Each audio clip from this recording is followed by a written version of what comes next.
Solidariedade. Isso te comove? Porque a força dessa palavrinha é capaz de mover montanhas. Nós não estaríamos atravessando tão bravamente essa pandemia se não fosse uma boa dose de solidariedade.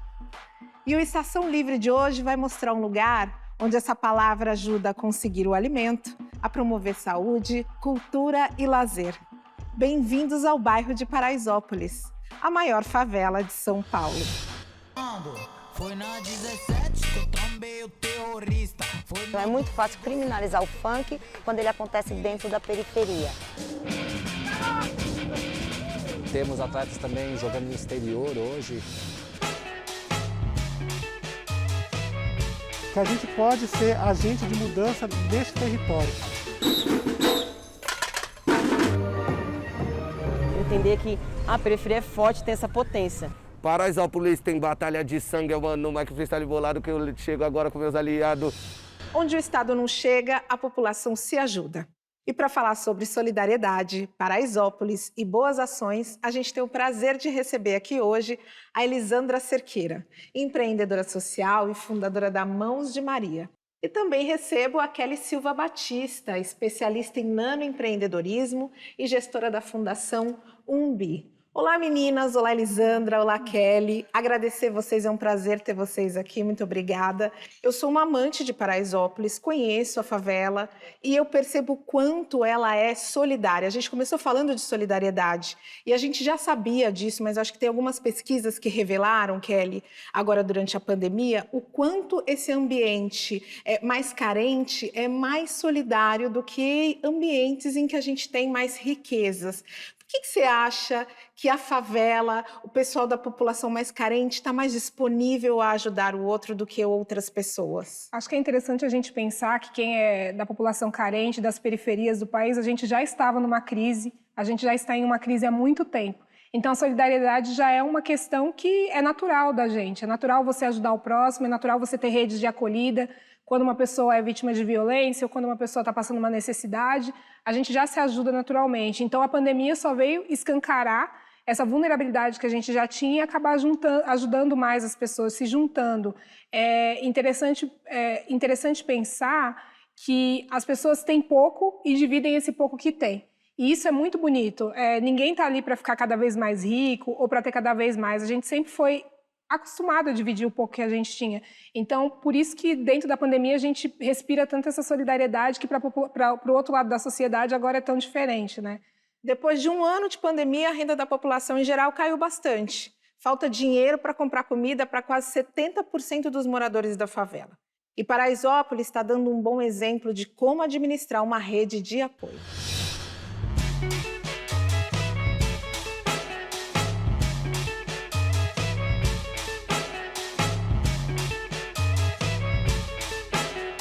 Iniciamos o trabalho aqui em Paraisópolis no dia 19 de março.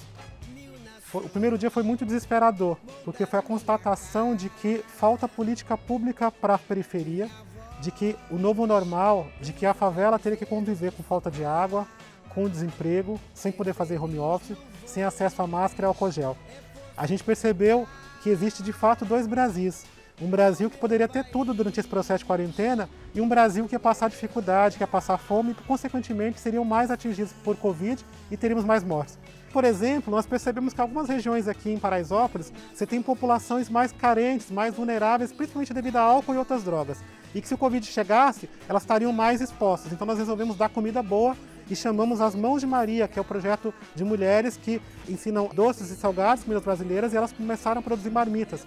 Foram mais de 1 milhão de marmitas distribuídas até agora. Eu trabalho e eu ganho muito pouco também. E agora esses tempos eu estava sem trabalhar. Eu levo só a marmita que eles dão aqui mesmo, mas eu chegar em casa eu divido para todos nós.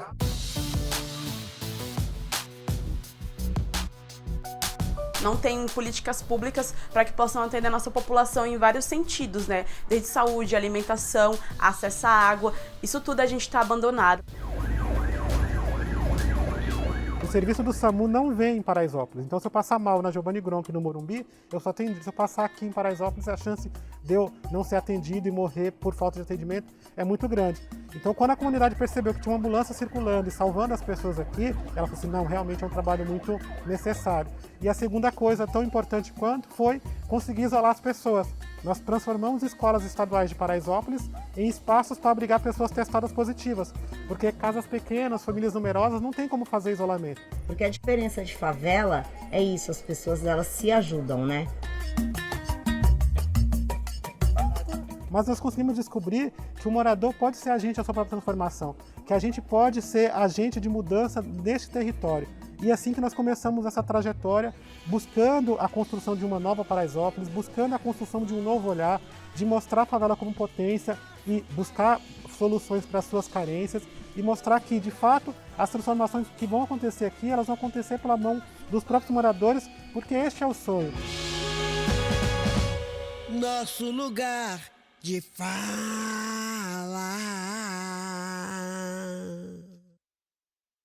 A gente já sabe daquele ditado que diz que saco vazio não para em pé. É necessário uma boa alimentação, ainda mais num momento de pandemia, para que a pessoa esteja saudável para enfrentar essas dificuldades todas. E depois de um ano de luta, a situação acabou se agravando bastante e muito mais gente está precisando dessa ajuda. Elisandra, como é que se configura o trabalho lá em Paraisópolis? Na verdade, eu queria saber de você quem foi que pensou esse trabalho incrível que está sendo reconhecido fora da favela, inclusive fora da cidade de São Paulo. O trabalho no geral, nessa operação, né, a gente, como viu no vídeo, foi um combate aí, mesmo contra a Covid dentro de Paraisópolis. Ele se deu com a liderança do Gilson através do G10 das Favelas, que é um bloco das 10 maiores comunidades do Brasil, né? E a gente criou 12 programas, aí cerca de 12 programas de enfrentamento à Covid. E desde então, desde o dia 19 de março, a gente começou a operar dentro do pavilhão social, né, o pavilhão do G10 das favelas, dentro da comunidade, como foi visto no vídeo, com serviço de atendimento à saúde, alimentação em combate à fome, distribuição de cesta básica, álcool em gel, kit de higiene e também de distribuição de máscara através do Costurando Sonhos. E a gente se juntou, tudo feito com lideranças locais da comunidade mesmo, voluntários, que são os presidentes de rua, que é um dos principais programas entre os G10 de combate à Covid. Cada presidente de rua cuida de 50 famílias e esse presidente, ele consegue nos auxiliar e nos orientar para que a gente possa atender a população, aquela família, seja com cesta básica, seja com marmita ou com atendimento de saúde. Ou seja, foi a própria população ali que se organizou, dividiu, se preparou para passar por esse momento. Aí eu fico pensando o seguinte, já mais de 12 meses, a gente está indo aí para o 13º mês de necessidade de isolamento para que a gente contenha o avanço do coronavírus. Todo esse tempo depois, ainda existe alguma dificuldade para conseguir alimentos? Como estão as doações?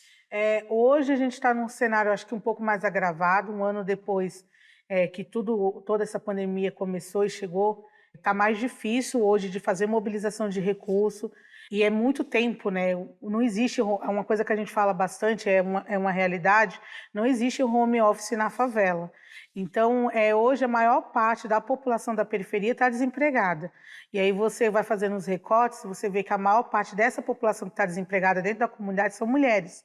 Né? E aí você tem muitas mulheres também que são mães solo, mulheres que têm a obrigação de levar o sustento para a família. Então, com essa situação agravada do desemprego, hoje a gente está numa situação que a demanda, né, a necessidade, a fome, ela está maior. A gente começou 2021 com a nossa fila das marmitas solidárias mais que dobrada, né? Pessoas que estão há muito tempo sem trabalhar, idosos que estão totalmente desamparados e que hoje estão assim vivendo mesmo com o nosso acolhimento, com ajuda, com doação e com essa mobilização. É uma situação que a gente percebe que está mais difícil, de modo geral, né? Mas ali dentro do nosso trabalho, dentro dessa operação de combate à Covid-19, a gente tem buscado acolher a nossa comunidade e se fortalecer. Kelly, a Elisandra falou ali de uma maioria de mulheres até. Será que a gente pode pensar em um grupo social que está sendo mais impactado pela pandemia? É interessante a gente olhar que esse recorte que a Elisandra falou, ele tem cor, ele tem sexo, CEP e ele tem gênero. né? A gente sabe que a pandemia afetou desde o início as mulheres pretas, periféricas, em especial essas que são arrimo de família, que é a condição da maioria de nós mulheres pretas hoje. Então, a pandemia ela vem em cheio em cima dessa população. Inclusive nessa população que normalmente já empreendia, né? Paraisópolis tem essa característica de ser essa favela empreendedora. Essas mulheres normalmente já viviam de algum tipo de empreendedorismo, ou vendendo alguma coisa, ou tendo seus pequenos comércios dentro da comunidade. E a partir do momento que chega uma pandemia, perde-se os clientes, perde-se o poder de compra e acaba acontecendo isso que ela falou, né? As filas por alimentos, e não só em Paraisópolis, como em outros lugares, como em projetos de governo, a gente vê que tem se triplicado cada dia mais. Então, a gente está num momento bem desesperador da pandemia, eu diria. Será que existe, Kelly, uma alternativa para a gente pensar agora a curto prazo? O sonho que a gente teria era a vacina para todos a curto prazo, né? Eu estava vendo um estudo esse final de semana onde pessoas idosas de Pinheiros já foi vacinada quase toda a população, ao ponto que Pedreira, que é o extremo sul de São Paulo, não foi vacinado nem 30% dessa população.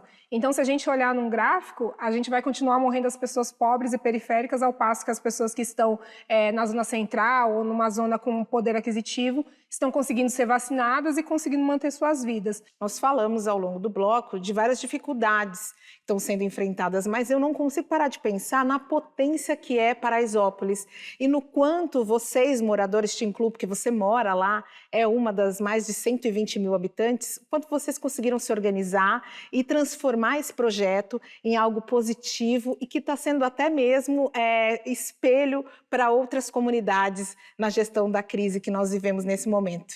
Bom, e quem quiser ajudar Paraisópolis, eles estão precisando muito de doações. Pode ser qualquer tipo de alimento, cesta básica, ou também pode fazer doações em dinheiro. Anota aí que eu vou te falar como é que você faz. Se você quiser doar para o empreendimento social Mãos de Maria, que faz a distribuição das refeições, tem uma vaquinha online.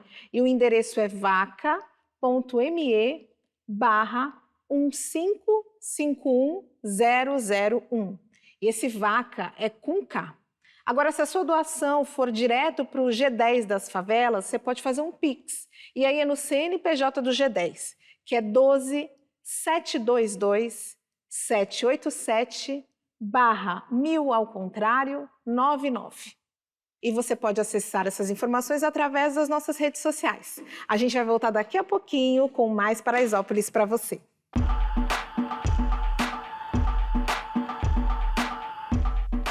Olá pessoal, olá Cris, tudo bem com vocês? Eu sou o DJ Eric J e a minha dica cultural de hoje é esse livro maravilhoso, Todo DJ Já Sambou, escrito pela DJ, pesquisadora, jornalista Cláudia Assef, pela editora Music Non-Stop. Esse livro é muito louco, muito importante, é a 4ª edição e essa edição vem falando do Sr. Osvaldo, como que as festas eram feitas na época de 70, 80, mais 70, né? No LP, de uma música para outra, nós temos um intervalo. E era exatamente o tempo dos Cavaleiros de Trocar de Dama. Tem fotos, tem flyer das festas, dos eventos. Eu amei esse livro, espero que vocês curtam e gostem, certo? Essa é a minha dica cultural, Todo DJ Já Sambou. Paz a todos, tchau.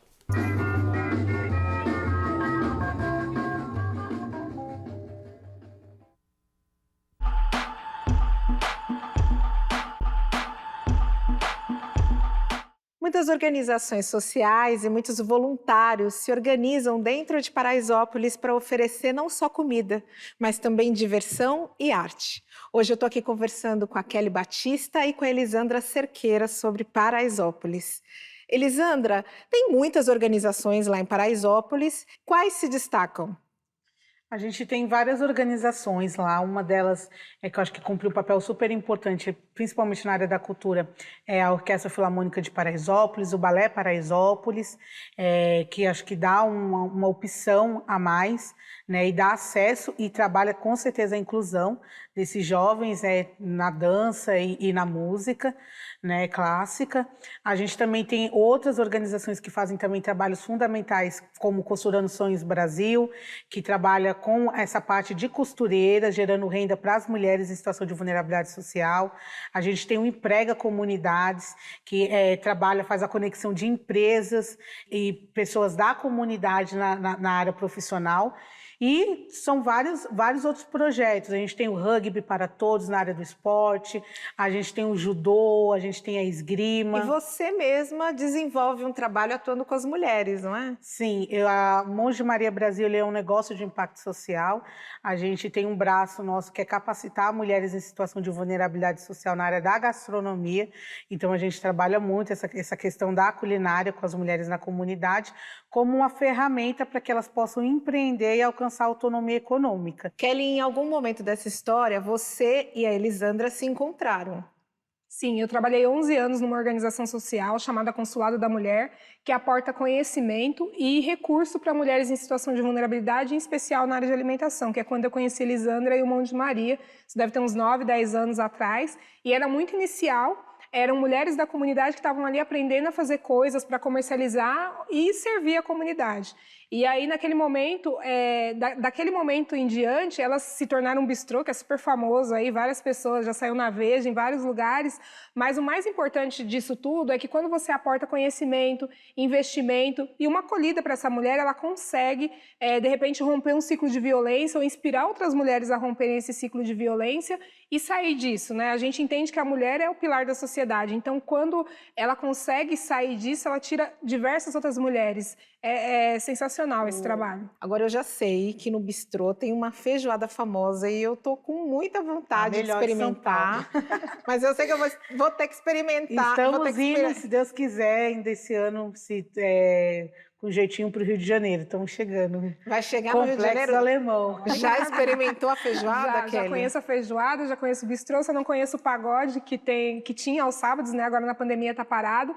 E o mais legal de você chegar lá é que você vê a horta funcionando, então a salada que você está comendo, o tempero que está na feijoada, tudo sai dali fresquinho e as mulheres interagindo e trabalhando junto. Então é uma coisa muito gostosa de ver acontecendo. A gente trabalha muito essa coisa da sustentabilidade e nessa pandemia, mesmo com a pandemia, a gente conseguiu capacitar 55 Marias na produção de marmitas para que elas pudessem empreender nessa área e gerar renda, ter acesso à renda no momento da pandemia. E cada uma delas também recebeu, cada mulher empreendedora recebeu uma cozinha nova, né? Com geladeira, fogão. Então, assim, é muito importante essa questão da inclusão, da oportunidade. Tem muitas mulheres que elas precisam apenas de uma oportunidade, né? Então, a gente vem sendo cumprindo esse papel de ser o sim na vida dessas mulheres, na comunidade, para que a gente possa ter aí não só a vida delas transformada, mas transformar também a nossa comunidade em torno do empreendedorismo. E a gente está aqui falando de ONGs e algumas delas levam o esporte para crianças e jovens de Paraisópolis. Uma delas é o Rugby para Todos, que além das aulas tem time profissional e já fez alguns campeões.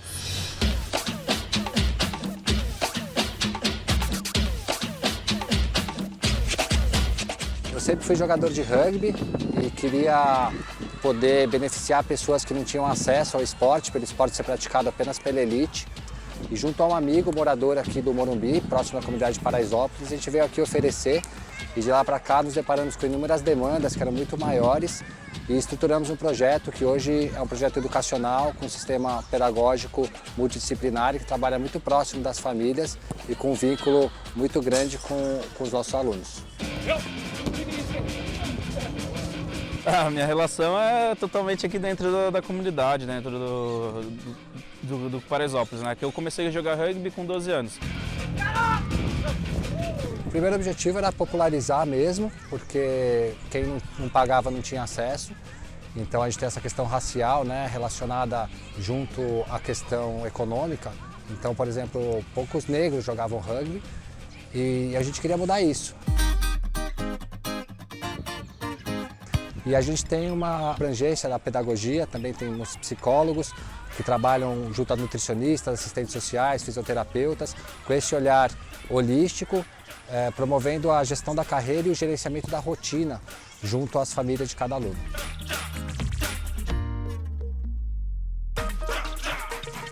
O projeto ele é feito para 200 crianças mas como nós temos alunos adultos, nós temos cerca de 250 pessoas nessa comunidade e estimamos que já impactamos mais de 5.000 alunos.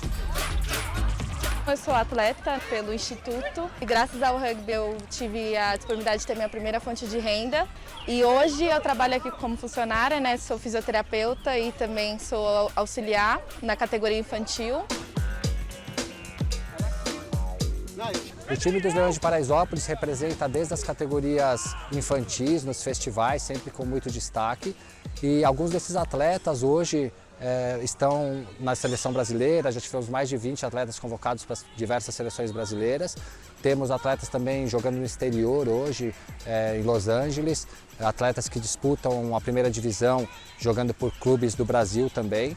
E no feminino, as leoas são um destaque. Das 12 atletas da seleção feminina, 2 são leoas de Paraisópolis, sendo a Bianca Silva tendo sido eleita já em 2 anos seguidos a atleta do Comitê Olímpico. Então aqui a gente percebeu que a gente tem que estar muito bem inserido na comunidade, ter esse respaldo de conhecer para poder realmente impactar.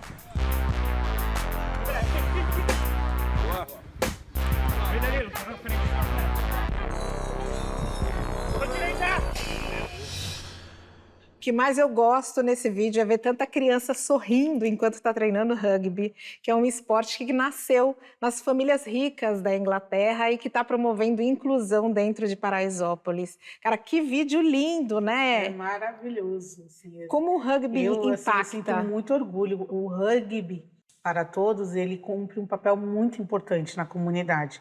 Essa coisa da inclusão é uma coisa muito séria. E é fundamental para os nossos jovens. Quando fala do rugby, rugby é um, balé Paraisópolis é outro também, que me causa muito orgulho, porque a gente coloca na cabeça, tem muitas pessoas que têm na cabeça que na favela não é para isso, né? Quando a gente começou o projeto, por exemplo, do balé lá na comunidade, as pessoas falavam que, para que balé na favela, né? As pessoas não vão, lá na favela ninguém gosta de balé. Né? A mesma coisa com a orquestra. Quem que na favela quer escutar música clássica? Quem na favela vai jogar rugby? Né? E a gente vem mostrando totalmente ao contrário. Os jovens, eles gostam, eles querem e eles constroem, eles mudam a vida deles, né? Através dessas oportunidades. Então, você ter duas meninas na seleção de rugby, para a gente é motivo de orgulho. Quanto é importante que esportes como o tênis, como o rugby, ou até mesmo como o balé, que são diversões elitistas, estejam presentes na favela? E além de esportes elitistas, né, a gente vê hoje a favela como uma grande potência também em áreas tecnológicas. Hoje eu trabalho num instituto que leva a tecnologia para comunidades carentes, desenvolvendo isso, que também é um mercado totalmente homogêneo, hétero, branco, né? Enfim, tudo que a gente já sabe de homens. E a gente tem que mudar essas coisas, né? Porque a gente é ensinado a não sonhar. A gente que está do lado da periferia. Então, sonhar ser um jogador de rugby, sonhar ser um programador, sonhar ser um astronauta, para que sonhar com isso, né? Você conhece alguém igual você que é assim? Mas a gente tem que ser os primeiros a ser assim. Então, é super importante investir em esporte, em tecnologia, em lazer, em essas crianças conhecerem outras coisas para elas poderem quebrar esse sistema hoje que é tão quadradinho, essa bolha que é tão fechadinha. E como é que a gente faz hoje para levar um projeto desse tipo para dentro da favela? A primeira porta eu acho que já está aberta, que são os líderes que estão espalhados no país inteiro, estão dispostos a trazer isso para dentro da comunidade, porque você não entra com um projeto na comunidade sem conhecer a comunidade, é o primeiro passo para quem quer entrar na comunidade. E a gente ouvir a comunidade, né? Ler a comunidade que a comunidade quer, porque ali já existe uma economia, ali já existe toda uma organização, então a gente precisa entender isso. E as empresas hoje eu vejo muita abertura, né? Eu estou há quase 20 anos no terceiro setor, trabalhando com projetos sociais. Antigamente era uma ou outra empresa que fazia ali um projeto, que tinha interesse em investir em comunidade. Hoje a gente vê, muito pela busca da diversidade de profissionais, as empresas investindo pesado em comunidade. Então, a gente está tendo, de uma forma ou de outra, essa junção entre comunidades e empresas. Isso é muito bacana. Kelly, é importante hoje a gente ver que as empresas elas estão enxergando a favela como um potencial e estão indo até a favela para investir, não mais a favela tendo que ir atrás à procura de investimentos. A gente está tendo uma alternância, existem pessoas e empresas enxergando a favela como a solução. Sim, e eu acho que muito disso vem do movimento da diversidade, né? Como a Elisandra colocou agora. Para você ter diversidade num ambiente corporativo, você precisa ter pessoas diferentes. E essas pessoas diferentes, obviamente, não estão no seu ciclo de contato dentro de uma Faria Lima ou dentro de um Brooklyn. Essas pessoas estão do outro lado do rio, estão dentro de Heliópolis, de Paraisópolis, de tantas outras comunidades que estão espalhadas no país. E também a gente precisa tocar num ponto que as pessoas da favela, elas podem ser o que elas quiserem, né? Eu, como menina preta, periférica, do extremo leste, eu posso estar aqui, eu posso estar em qualquer lugar que eu quiser, porque eu sou uma pessoa como qualquer outra, eu tenho sonhos, eu tenho desejos, mas para isso acontecer, alguém teve que me dar a oportunidade um dia para eu chegar até aqui. Então é importante que as empresas entendam isso, que o primeiro passo é ir até lá, conhecer o diferente e dar essa oportunidade. É a sociedade descobrindo que a favela não é o problema, e sim a solução. E Paraisópolis também mostra que a união dos moradores pode trazer muitas soluções. A gente vai continuar com esse assunto, mas só no próximo bloco. Agora, a gente tem o cantor Salgadinho e ele vai dar uma dica de leitura para você.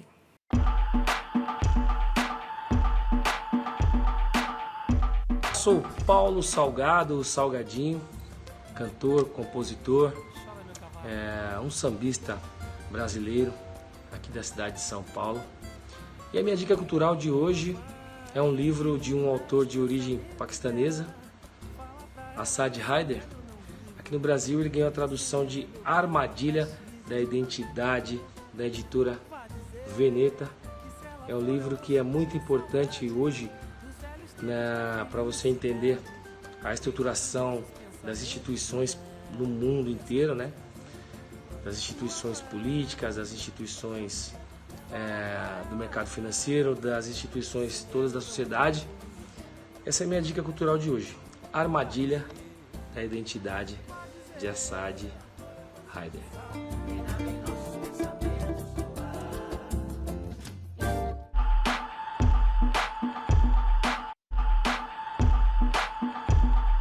A favela de Paraisópolis é a maior de São Paulo. São cerca de 120 mil habitantes. E eu estou aqui no estúdio com a Elisandra Cerqueira, que atua em Paraisópolis e está aqui com a gente hoje, junto com a Kelly Silva Batista, para a gente conversar um pouco mais sobre o dia a dia dessa enorme comunidade e muitos outros assuntos que a gente está aqui debatendo.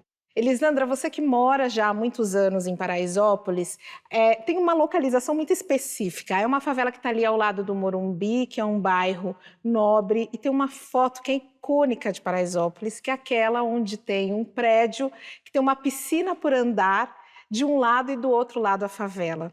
Quais os prós e os contras de morar numa favela com esse tipo de localização? Bom, acho que, de modo geral, assim, ninguém, de fato, sonha em morar numa favela, né? Paraisópolis, ela surge muito ali no coração do Morumbi, daquela região nobre, no crescimento da própria região ali do entorno de São Paulo. Morumbi é parceiro da comunidade, a gente fala bastante, não existe um Morumbi bom com Paraisópolis ruim, a gente está ali naquele meio, naquele coração, né? E a gente vem se desenvolvendo. Paraisópolis hoje é uma cidade, né, como falado aqui, mais 120 mil habitantes, né? E a gente vem se reinventando.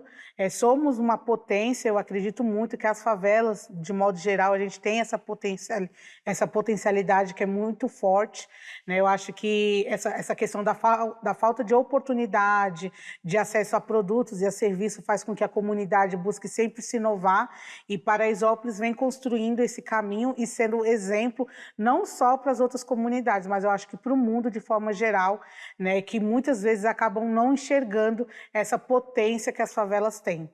Tem uma questão que as pessoas falam do lado de cá e do lado da ponte ou do rio, né? E é exatamente isso que divide, né? Do lado do rio a gente tem as grandes fortunas e do outro lado a gente tem Paraisópolis, que uma rua do Morumbi já começa Paraisópolis, né? O mesmo nome de rua você está no Morumbi e dá 100 metros você está em Paraisópolis. E essa divisão de classe, né, dentro do estado de São Paulo, dentro do Brasil, é muito clara, né? A gente tem hoje as favelas impregnadas dentro dos centros urbanos e as pessoas ignoram aquele espaço. Mas é uma riqueza muito grande, né? Não só, eu conheço Paraisópolis há muito tempo, então a gente está falando de um balé que é super reconhecido fora do país, a gente está falando de jovens empreendedores com vários empreendimentos lá dentro, a gente está falando de jovens que futuramente podem ser presidentes de corporações porque estão ali lutando e de empreendedores sociais que estão carregando essa pandemia nas costas. Então é um lugar muito rico de aprendizado, para quem não conhece, é bom pesquisar, assim, é interessante. Paraisópolis é extremamente rica, são inúmeras as potências, como a Elisandra falou, vamos falar ainda de várias oportunidades aqui no programa, mas agora a gente precisa falar de um assunto, que é uma tragédia. A tragédia que vitimou 9 jovens, 9 adolescentes no baile funk da 17, em Paraisópolis. Aconteceu em dezembro de 2019 e até hoje as famílias ainda esperam por justiça. Foi na 17 que eu trombei o terrorista. Foi no 12 do Singa que eu trombei a tua filha e só tô de copa na mão.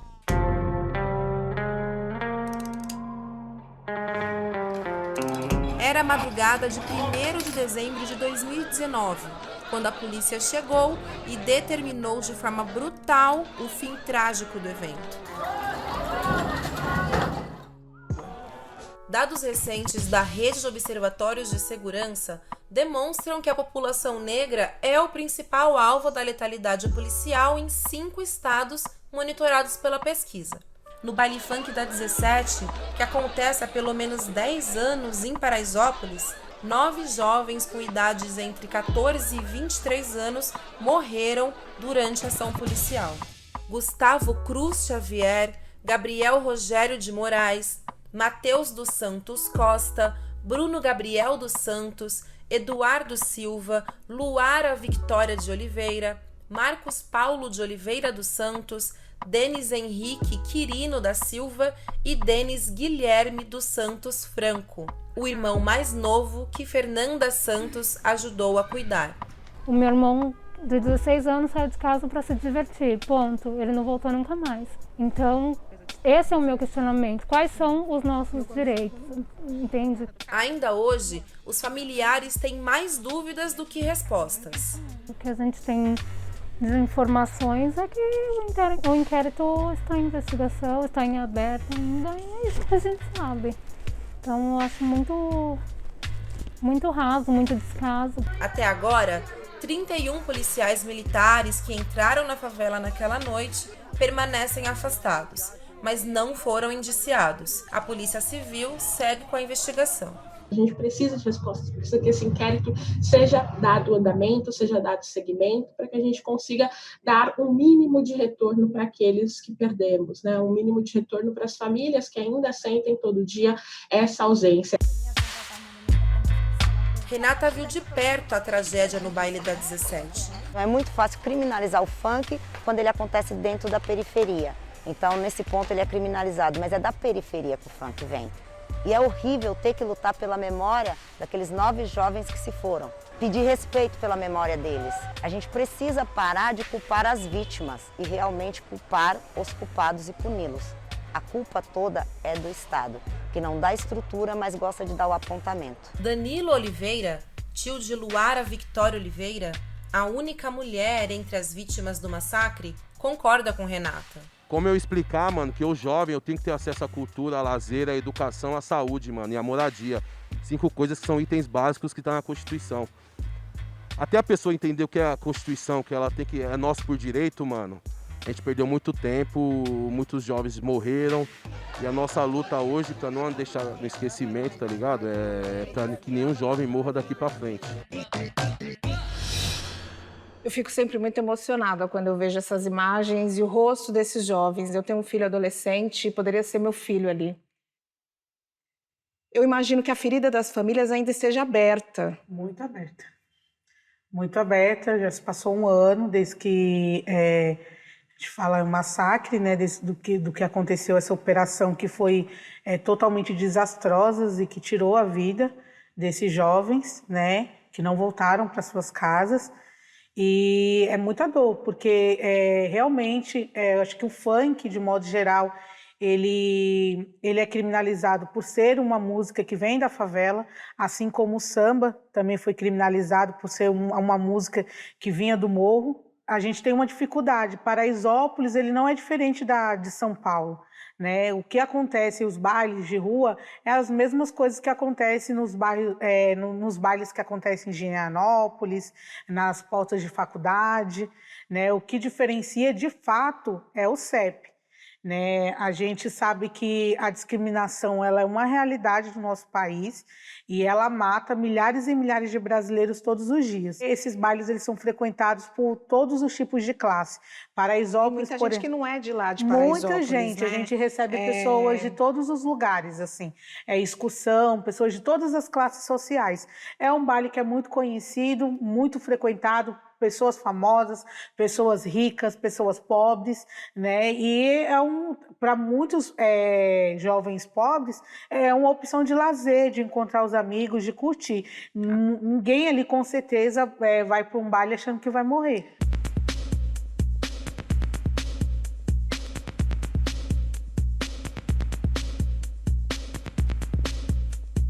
A maioria desses adolescentes eram adolescentes negros e a gente não vê aí ações concretas para se resolver o que realmente aconteceu.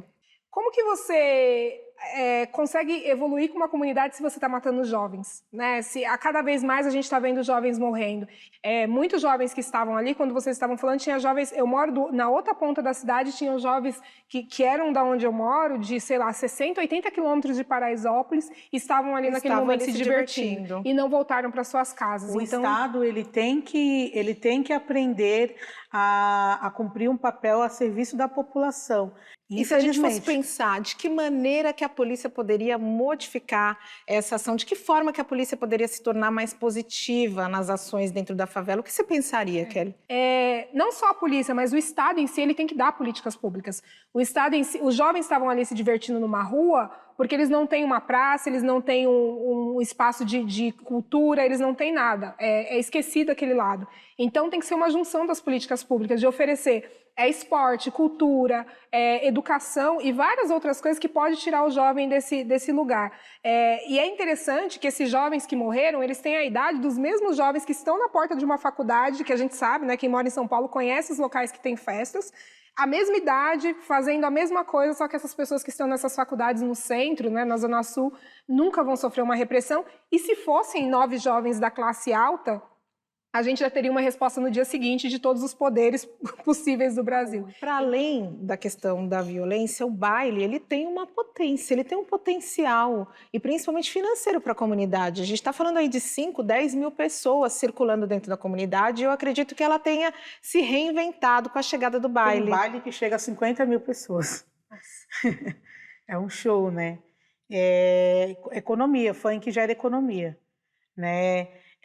Tem muitas pessoas que trabalham, né, nesses bailes e que garantem o sustento da família através do funk, dos bailes de rua. Pessoas que trabalham com lanche, pessoas que vendem bebidas, pessoas que trabalham com excursão, aluguel de carros, de van. Então você tem um grupo enorme de pessoas que estão empreendendo dentro dos bailes, dentro do funk, gerando renda, comércio local também, né, que estão ali nas ruas onde acontecem o maior fluxo, né, concentração de pessoas, onde está o fluxo de pessoas também vendem mais, né, então isso acaba também gerando mais emprego, porque uma vez que você está vendendo mais, você aumenta o seu serviço, né, para atender. Então, funk também, baile de rua também gera economia e você tem muitas pessoas empreendendo. Mas a gente vai mudar um pouquinho de assunto para ouvir uma dica da Leci Brandão.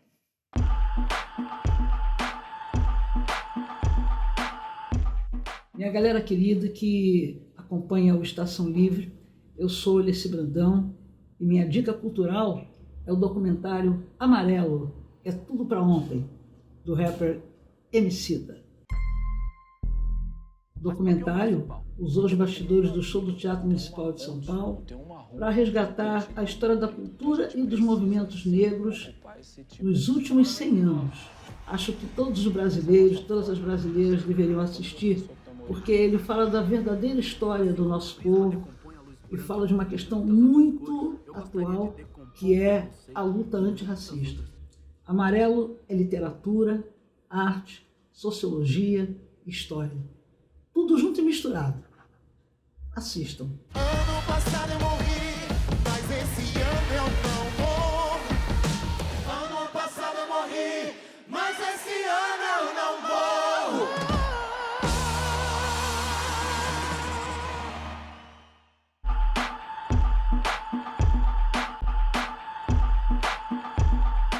Paraisópolis é uma favela pop. Tem até um tour que faz um passeio pelos pontos de riqueza cultural da comunidade. E quem está aqui comigo hoje fazendo esse tour pelo cotidiano da favela de Paraisópolis é a Elisandra Cerqueira e a Kelly Silva Batista. Meninas, é incrível o quanto a diversidade cultural ela é imensa dentro de todas as favelas brasileiras. A gente está aqui falando de Paraisópolis, mas na verdade a gente pode estender esse comentário às favelas do país, né? Eu acho interessante que são junção de pessoas de vários estados que se encontram em determinados lugares do país e fazem essa diversidade. E São Paulo perderia muito se não tivesse essas comunidades, essas pessoas, né, como a família da Elisandra que veio da Bahia. Então é super importante o movimento das favelas que acontece dentro das grandes cidades. Hoje, por exemplo, Paraisópolis está expandindo. A gente quer muito levar do nosso potencial, dos projetos, das ações, da nossa cultura para fora. Para as outras comunidades, para outros lugares do mundo. E a gente vai ver justamente um pouquinho dessa cultura. Nós fizemos um passeio cultural por alguns projetos que existem ali em Paraisópolis. Para quem acha que na favela só tem baile funk, tem sim. Inclusive eu gosto bastante até, viu? Mas Paraisópolis oferece muito mais.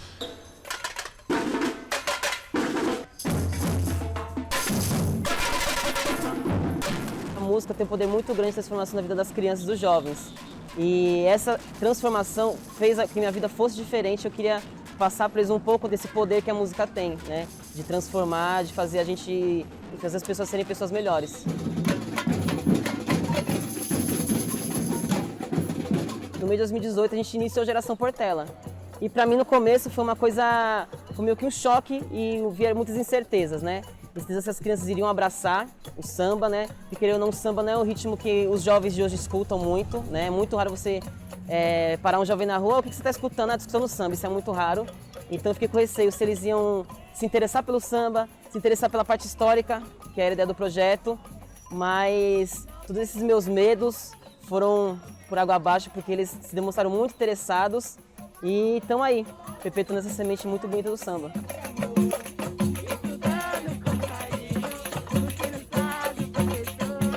Então eu sinto que o samba tem esse poder de mostrar que o pobre, o negro, tem poder para ir onde quiser.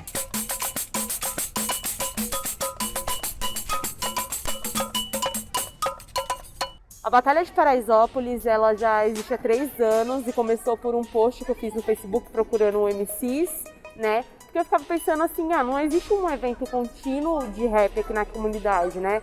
E tem uma galera assim que rima, tem uma galera que tá começando, e foi aí que a batalha surgiu. Nós começou sem equipamento, sem dinheiro e sem condição nenhuma, mas veio dessa coletividade de um equipamento emprestado de outro, e a gente se fortalecendo, e nisso a gente formou a batalha com esse intuito de ser uma batalha tanto no corre da quebrada quanto na arte. Paraisópolis tem batalha de sangue, mano, no Mike Freestyle bolado que eu chego agora com meus aliados, se liga aí. Fazer rima é uma técnica de esperteza e também uma técnica de fuga da nossa realidade, do nosso problema, também é terapêutico, entende? Amarela, porque aqui você é amarela na rima. É uma maneira de expressão ali, é onde os corpos periféricos se encontram, né, para poder se expressar, para poder tirar um lazer. É um espaço de encontro da juventude e das crianças, né? Fazer o peso da caneta é tiro de bereta nas letras que eu vivo. Bebo de escrevo já logo. Balé Paraisópolis iniciou em 2012 na comunidade Paraisópolis, com 100 crianças, meninos e meninas.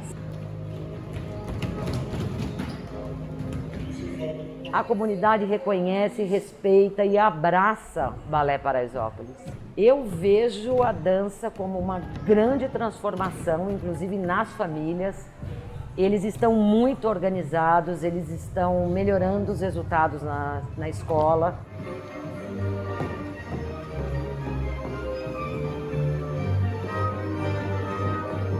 Falando de um projeto que tem um tempo muito curto de vida e já tem esses bons resultados.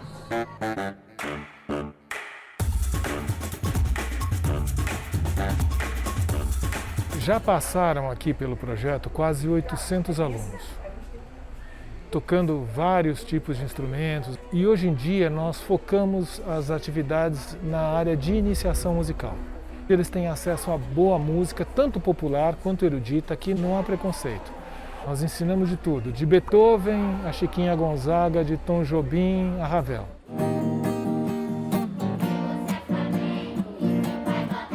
Muitas crianças às vezes não têm contato com a boa música.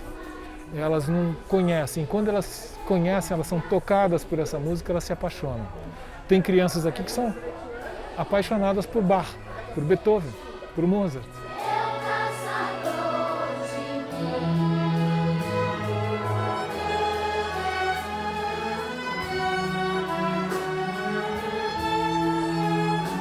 Eu entendi que a dança é muito elitizada e que as pessoas precisavam ter oportunidade. Sinto que no caso da Geração Portela a gente fortalece muito essa parte cultural. Então acho que essa parte de raiz, entender que a periferia é forte, tem essa potência. Batalhar é sobreviver. Mozart, se estivesse vivo aqui, ele abaixasse aqui em Paraisópolis, ele ia querer tocar com a gente, sabe? Ele ia querer se divertir. Eu acho que esse é o espírito.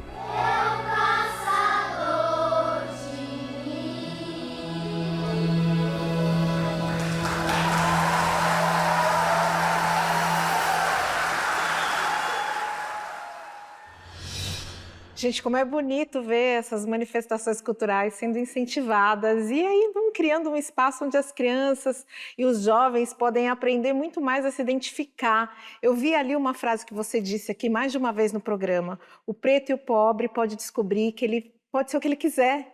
Sim. É disso que a gente está falando, né? É disso. E parte muito da representatividade, né? Acredito que os pais, a representatividade dessas crianças não eram pessoas que tocam, que dançam, que estão sendo CEOs em grandes empresas, mas a partir do momento que um de nós chega, todos os outros chegam.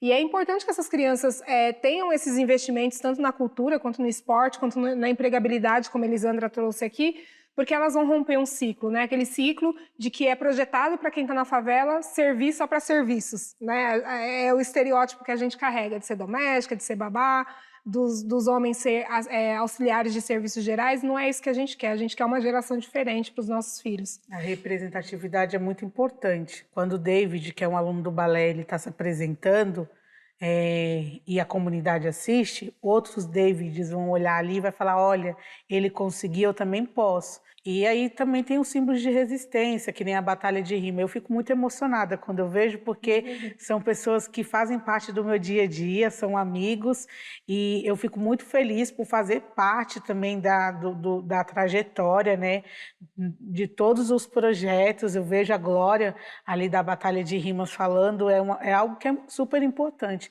Eu vejo que a representatividade é algo assim fundamental para as pessoas, para a comunidade, para as crianças, para os jovens. A gente viu ali exemplos de projetos que vieram de áreas ricas e nobres e se implantaram dentro de Paraisópolis, mas também exemplos e manifestações culturais que nasceram na favela. O quanto isso é importante para que os jovens tenham todo esse impacto na vida deles. E, na verdade, não só jovens, né? Porque essas manifestações são para crianças, jovens e adultos. Teve uma época que a gente recebia muita coisa de fora. Hoje, o fato de você estar podendo, da comunidade estar podendo levar as coisas para fora, é fundamental, porque você muda o papel, você coloca o morador como protagonista. Lá em Paraisópolis, a gente está com diversos programas que estão sendo colocados hoje em outras comunidades. O Mãos de Maria é um, Costurando Sonhos é outro, o Emprega Comunidades, que está chegando para outras comunidades também, e poder levar todo esse potencial para fora, acho que é fundamental para a gente poder, de fato, construir um mundo melhor. Eu tenho convicção que a comunidade, a minha comunidade e muitas outras comunidades são ricas, a gente tem potencial sim, a gente tem pessoas que se transformaram e transformam a vida de outras pessoas, e é que nem a gente viu nesse vídeo, pessoas hoje que são moradoras da comunidade e que além de ter transformado a vida delas, elas estão transformando a vida de outras pessoas dentro da comunidade, e a gente precisa ensinar isso para mais pessoas, né? Então o nosso potencial ele tem que ser sim levado para fora. A Paraisópolis tem ensinado o mundo e a gente quer com certeza ensinar muito mais. Assim. Meninas, eu fiquei muito feliz, porque esse não foi um programa sobre Paraisópolis. Esse foi um programa sobre autoestima, sobre representatividade, sobre sonhos. Foi um programa sobre ser, como você mesmo disse, o que a gente quiser ser. Quero agradecer vocês por estarem aqui com a gente hoje. Muito obrigada. Obrigada a você. A gente fica por aqui. Eu espero que esse espírito nós por nós, que é comum na favela de Paraisópolis, tenha inspirado você a realizar boas ações. Até semana que vem. Acompanhe a gente nas redes sociais.